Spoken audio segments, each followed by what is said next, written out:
Hello दोस्तों, good morning. आप लोगों का टारगेट एग्ज़ाम तक के चैनल में आपका स्वागत है।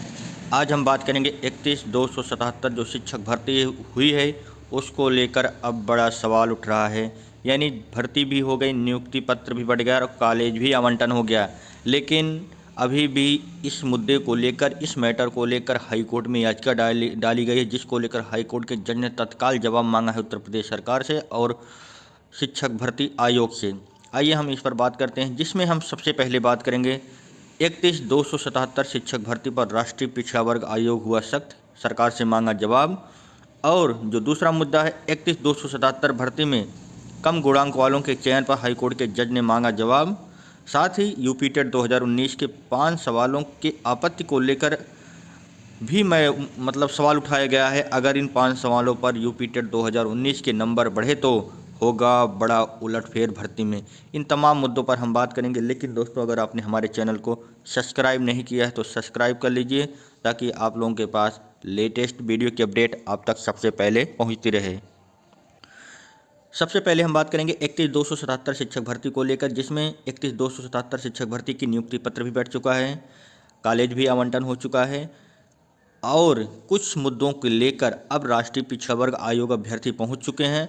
राष्ट्रीय पिछड़ा वर्ग आयोग सख्त हो गया है कि जब हमने भर्ती पर रोक लगाई थी आरक्षण के नियमों के लेकर या तमाम मुद्दों को लेकर, जिसकी तरफ से सरकार की तरफ से क्लेरिफिकेशन नहीं किया गया था, तो भर्ती कैसे हो गई। अब जाकर राष्ट्रीय पिछड़ा वर्ग आयोग की आंखें खुली हैं, नींद से उठा है। अब भर्ती भी हो चुकी है, नियुक्ति पत्र भी बढ़ चुका है। अब आयोग चला है रोक लगाने। क्या यह संभव हो पाएगा या नहीं, इस पर हम बात करेंगे। जैसा कि आप देख सकते हैं दोस्तों,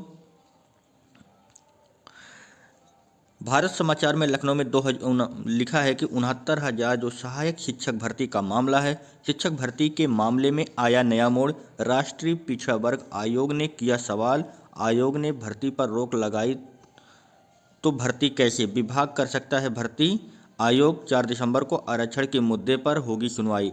यानी दोस्तों, जो 69,000 शिक्षक भर्ती को लेकर राष्ट्रीय पिछड़ा वर्ग आयोग ने सुनवाई की थी, जिसको लेकर राष्ट्रीय पिछड़ा वर्ग आयोग जो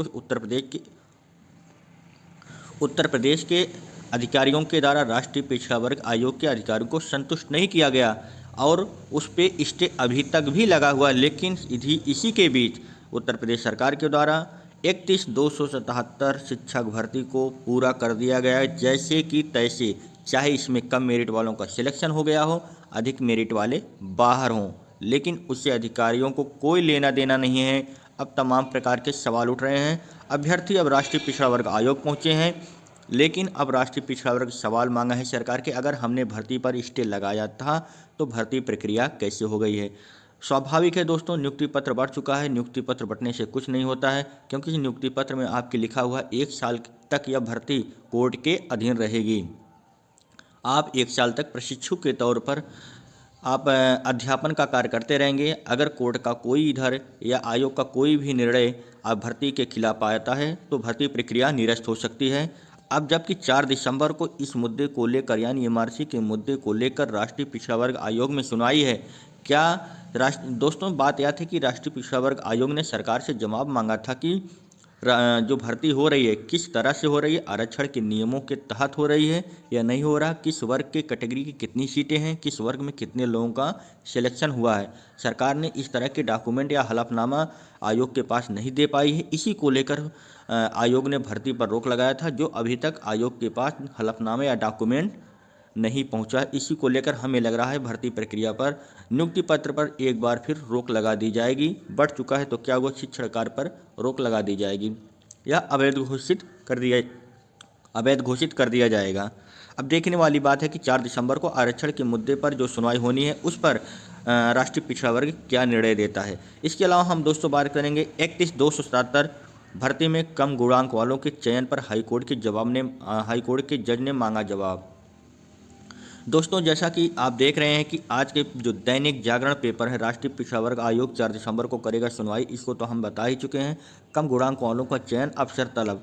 बेसिक शिक्षा परिषद के प्राथमिक स्कूलों में दोस्तों जो 31,277 शिक्षक भर्ती हुई थी, उसको लेकर एक बार फिर हाईकोर्ट में याचिका दायर की गई है, जिसको लेकर राष्ट्रीय पिछड़ा वर्ग आयोग और जहां सख्त हो चुका, इसके अलावा हाई कोर्ट में भी इस मुद्दे को लेकर सुनवाई चल रही है, जिसमें कम गुणांक वालों का चयन कैसे हो गया है, अधिक गुणांक वाले अभ्यर्थी जो हैं बाहर है। इसी को लेकर उत्तर प्रदेश के अधिकारियों यानी बेसिक शिक्षा परिषद के आला अफसरों को तलब किया गया है और इस संबंध में जो सुनवाई होनी है उसमें आपको एक नया चीज़ देखने को मिलेगा कि क्या भर्ती प्रक्रिया पर कुछ नई चीज़ देखने को मिलेगी या जैसी कि तैसी जैसी भर्ती हुई है उसी हिसाब से भर्ती प्रक्रिया को सुचारू रूप से चलती रहेगी।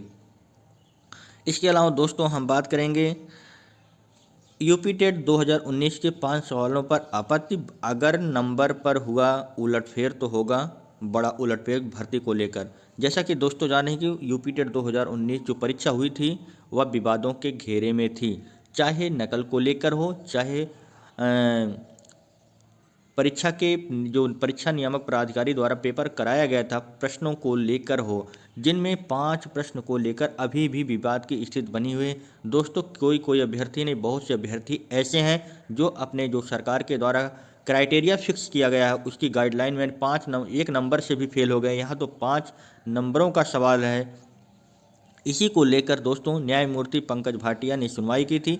याची के अधिवक्ता एडवोकेट अग्निहोत्री कुमार त्रिपाठी का कहना है कि यूपी टीईटी जो का परिणाम 6 फरवरी 2020 को घोषित किया गया था उसके बुकलेट सी सीरीज में यानी बुकलेट सी में प्रश्नों की संख्या 42, 60, 129, 130, 144 के विकल्प के उत्तर सही नहीं हैं।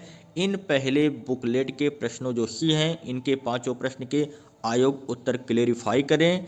अगर नहीं करता है तो इसको लेकर सुनवाई चल रही है, क्योंकि आयोग के द्वारा प्रश्नों के जवाब को सही मांगा गया। इसी को लेकर हाई कोर्ट में सुनवाई चल रही है। चुनौती एक बार फिर दी गई है, एक बार फिर पुनः सुनवाई होगी। क्या होगा क्या नहीं होगा यह तो आने वाले दिनों में पता चल सकेगा। दोस्तों अगर आपने हमारे चैनल को नहीं सब्सक्राइब किया है तो सब्सक्राइब कर लीजिए, ताकि आप लोगों के पास लेटेस्ट वीडियो की अपडेट अब तक सबसे पहले पहुंचती रहे।